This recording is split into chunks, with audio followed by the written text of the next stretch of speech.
so I don't have to know. I'm just saying. But she not coming into my house. You deal with that. Them your old ass, sad, sorry ass bones. You deal with that. I don't have to. You lucky I'm doing this much. That's the blessing. You owe me an explanation when you all up in my husband's explanation. Don't come up with my house no more. If you looked at the video, you can clearly see there was nothing going on. Video, you was too close to him. Okay, well, I was close to him. I wasn't even thinking about how close I was. Kendra stood in the doorway, her heart pounding like a bass drum. As she took in the jaw-dropping scene before her, the soft glow from the lamp barely pierced the thick tension, revealing JOC, her husband, all wrapped up with Mo, the friend she thought she could count on. That sight hit her like a sucker punch, leaving her gasping. Chatter had been swirling for weeks, talking of late-night rendezvous and shady texts, but Kendra had brushed it off, convincing herself it was just petty gossip. But now, faced with this gut-wrenching betrayal, those whispers turned into a deafening roar in her head, each one cutting deeper than the last. "JOC!" she shouted, her voice shaking with disbelief and rage. He turned, eyes wide, the shock quickly twisting into panic. Mo, still tangled in those sheets, looked just as stunned, scrambling to cover up.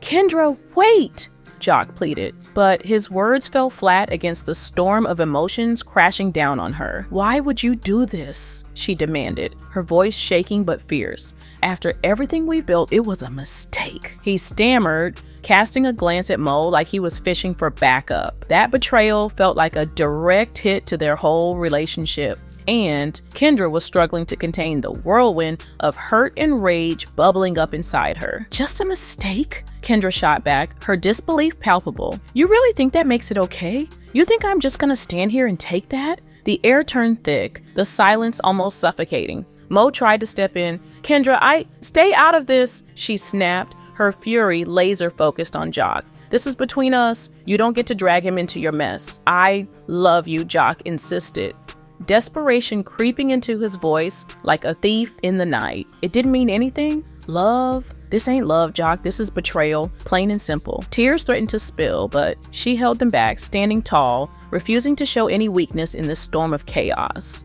"I'm so sorry," he mumbled, but that apology rang hollow, a desperate last-ditch effort that did nothing to soothe the raw pain she felt. "I didn't mean to hurt you, didn't mean to hurt me," Kendra repeated, disbelief dripping from her words. "You've shattered everything we had. You think that can just be brushed aside?" Her mind raced through all those little moments they'd shared, the laughter, the dreams, the intimacy. Now, everything felt tainted, like a beautiful painting slashed with dark strokes. "I thought you were my partner, my confidant.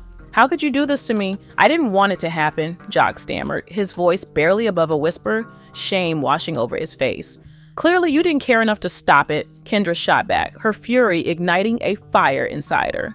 "You've shown me exactly who you are, and I refuse to be your second choice." She turned to leave, but not before landing one last blow. "You can have him, JOC. I deserve someone who'll honor me, not betray me." As she stepped out of the room, Kendra felt a powerful surge of strength. Those whispers that had haunted her morphed into a mantra of empowerment. This was her moment of awakening, not just heartbreak. The night air was cool against her skin, her heart racing with a mix of sorrow and fierce determination. She wouldn't let this define her. No way. She would reclaim her narrative and her strength, ready to carve out a new path away from the shadows of betrayal.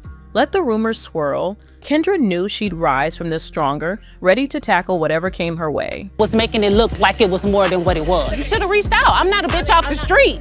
You've got money with my family. Yeah, but I was getting money with him before you came along. It doesn't before matter. You married him. You still owed me a conversation, girl. You've been in my house. But she said I don't owe anybody anything. You do. You owe me an explanation when you all up in my explanation. The Atlanta mansion buzzed with excitement, but the air between Kendra and Mo crackled with tension.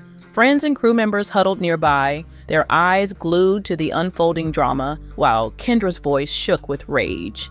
"You thought I wouldn't find out? You really think you can just play me like a fool?" Mo leaned back, a smug smirk plastered across her face. "Play you? Please? You don't even know what you're getting into." Kendra stepped closer, fire blazing in her eyes. "I know enough. You took my money, my hard-earned cash. You think I'm just gonna let that slide?" Mo laughed, the sound sharp and dripping with disdain. "Money? You act like it was yours to begin with. You were just a pawn in this game. Gasps rippled through the crowd, a wave of shock washing over them.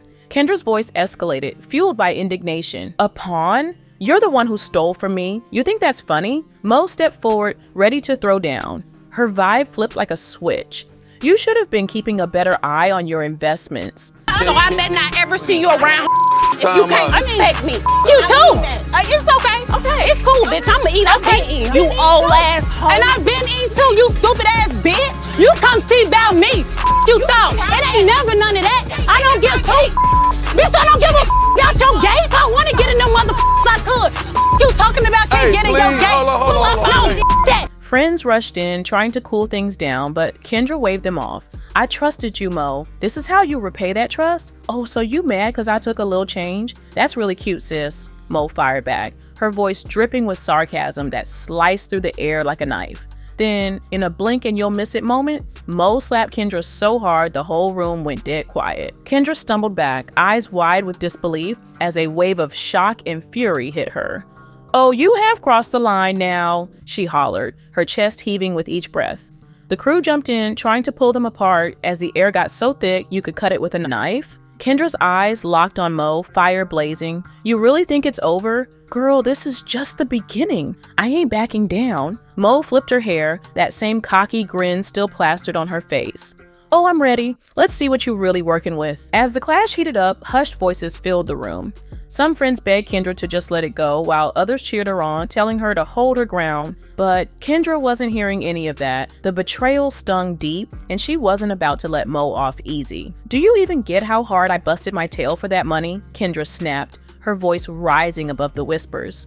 I gave up so much, and you really think you can just stroll in and snatch what's mine? Mo's playful smirk slipped for just a second. You acting like I'm the villain here. Girl, you made your choices. You were too blind to see what was going down. So You could have talked. You took that to a whole nother. You and yeah.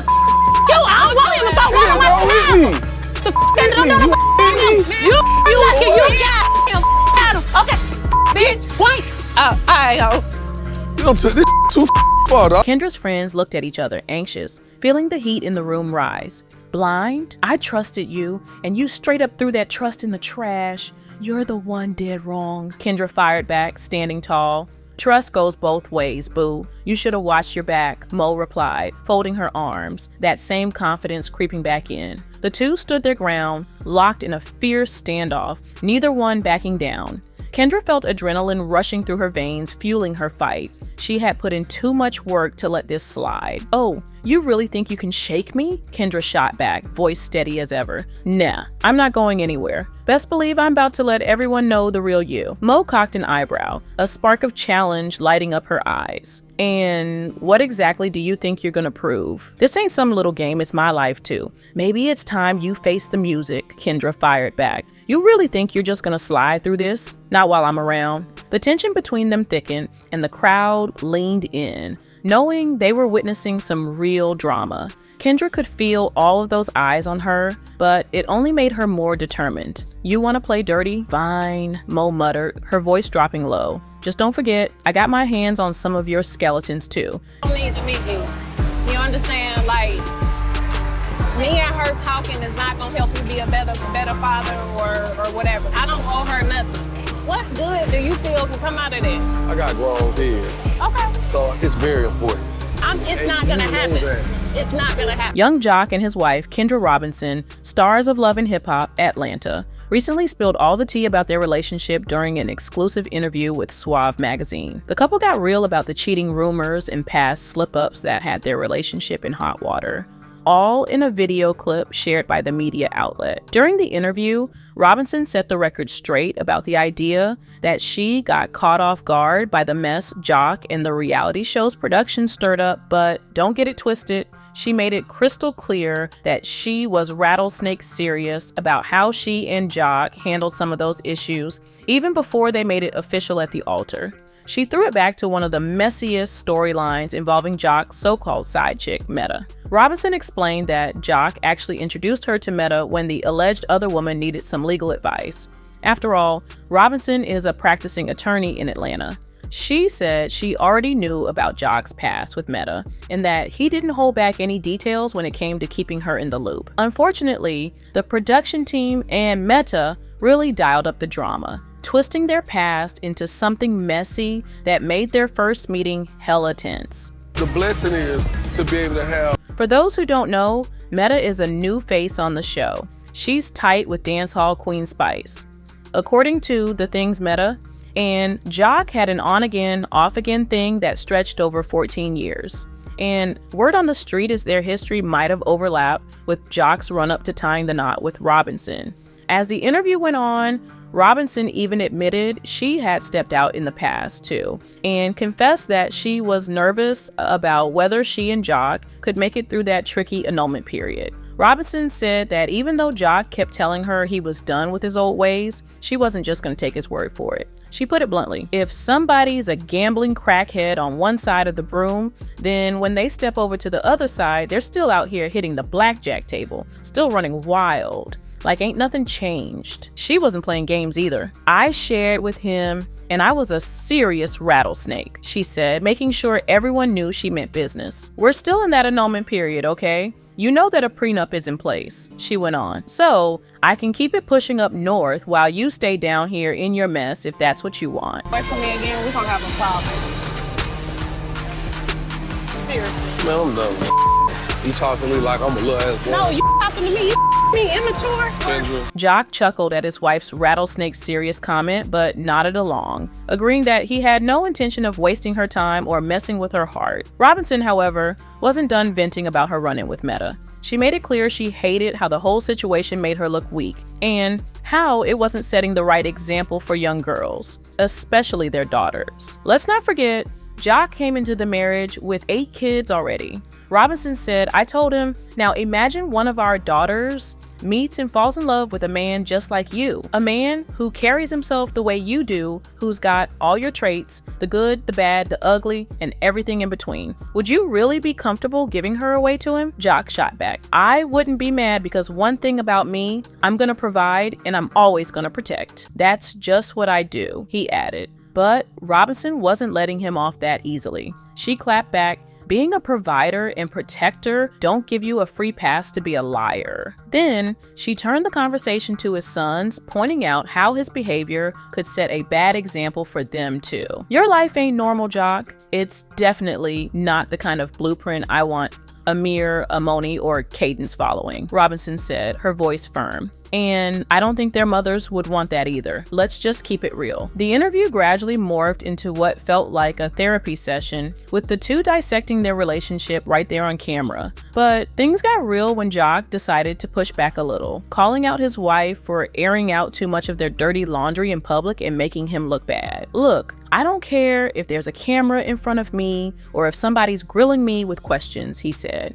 I'm not about to spill everything that happens between us. Just like right now, you ain't about to sit here and tell all these folks your credit score, JOC continued. You're not gonna give up your social security number, and you sure ain't gonna tell them what's in your bank account either.